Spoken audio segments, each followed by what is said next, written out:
So now is a really beautiful time in the springtime in our forest because we have a lot of trillium like this one that are starting to open up. I'll just show you behind how there are a whole bunch of these trillium that are just starting to open or already a little bit open. So the trillium is called a trillium because it has three petals, so the three white petals.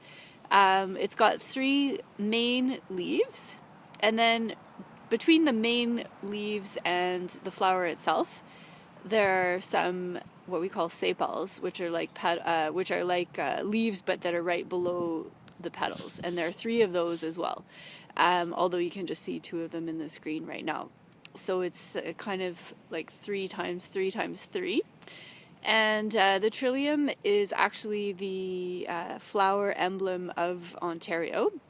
And you can find other species of trillium. So this one's the white trillium, which in French is le grand tri. But you could also find other ones like red trillium, which is really a different kind, not just a different color, etc. And the most common, though, in our parks in Montreal is the white trillium. So it's not only a very beautiful plant, but it's also very slow growing, and so it takes it at least 10 to 20 years in nature between germinating and becoming an actual flower. So every year it might produce a little bit more stem, a little bit more leaf, and then eventually it has enough energy to actually grow a flower in the spring.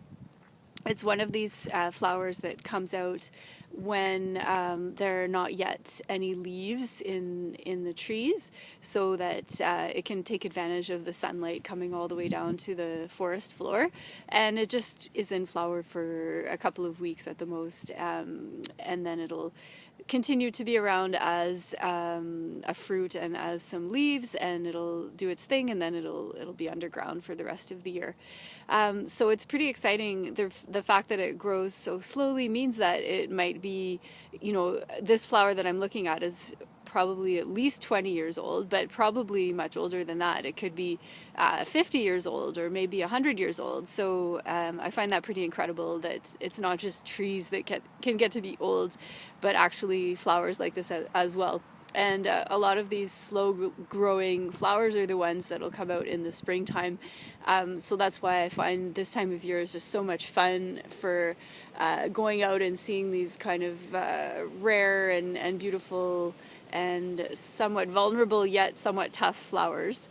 So I'm going to show you another one. I'm just going to walk, and as I walk you'll see the forest floor with all of these trilliums that are starting to come out.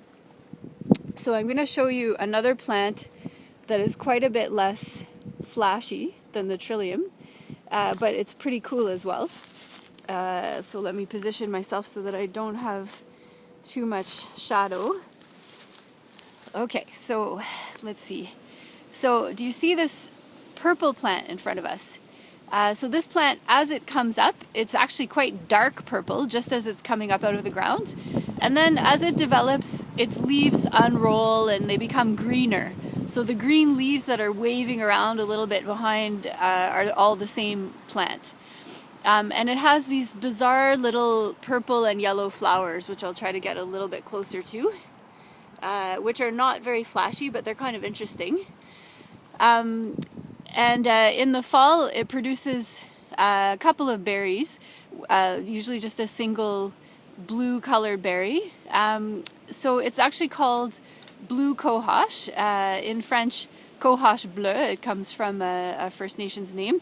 And it also has a more technical name in French, which is closer to the Latin name, which is Colophile faux pigamon. But if you can remember it, you'll remember the Latin name. And this is a medicinal plant that is also quite powerful and was used for helping with childbirth and helping ease menstruations and that kind of thing. And of course, medicinal plants tend to also be toxic plants if they're not used in the right way. So this is another protected plant that's pretty cool. It's native to here. It grows slowly as well, and it's a fun, welcome visitor to see when it comes back up every spring.